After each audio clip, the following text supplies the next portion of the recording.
இன்னைக்கு ஒரு cooking vlog தான் வந்து பார்க்க போகிறோம். ஸோ காஃபி குடிச்சிட்டு அப்படியே நைட் என்ன சமைக்கலாம்னு யோசிச்சுட்டு இருந்தப்போ தக்காளி குழம்பு தான் வைக்கலான்னு பிளான் பண்ணிட்டு இருந்தேன். ஒரு மிக்சியில் வந்து பார்த்திங்கன்னா 3 தக்காளி 4 பச்சை மிளகா அதுக்கப்புறம் இஞ்சி பூண்டெல்லாம் போட்டு நல்லா அரைச்சி ரெடி பண்ணி வச்சுருங்க. சைடில் வந்து பார்த்திங்கன்னா ஆனியன்ஸும் இந்த மாதிரி கோல்டன் ப்ரௌன் கலரில் வர வரைக்குமே நல்லா வதக்குங்க.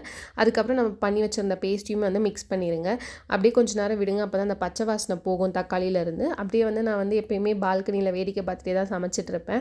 சைடில் வந்து ரைஸுமே வைக்க ஸ்டார்ட் பண்ணிட்டேன், ஏன்னா டக்குன்னு எல்லாமே ரெடி ஆகிடும். ஸோ இப்போ வந்து எண்ணெய் பிரிஞ்சு வர வரைக்குமே வெயிட் பண்ணுங்கள். ஸோ அப்போ தான் வந்து பச்சை வாசனைலாம் போயிருக்கும். அப்புறம் வீட்டிலேருந்து குழம்பு மிளகாத்தூள்லாம் எடுத்துகிட்டு வந்துடுவேன். ஸோ இங்கே எதுவுமே நான் வாங்க மாட்டேன், மோஸ்ட்டாகவே அம்மா தான் எல்லாத்தையுமே கொடுத்து அனுப்பிச்சிருவாங்க. அதுக்கப்புறம் மிக்சியில் அங்கங்கே இருக்கும்ல, ஸோ அது மாதிரி ஒரு தண்ணி போட்டு கலக்கி திருப்பி ஊற்றிடுங்க. ஸோ தட் ஒரு கன்சிஸ்டன்சி கிரேவி கன்சிஸ்டன்சியில் இருக்கும்.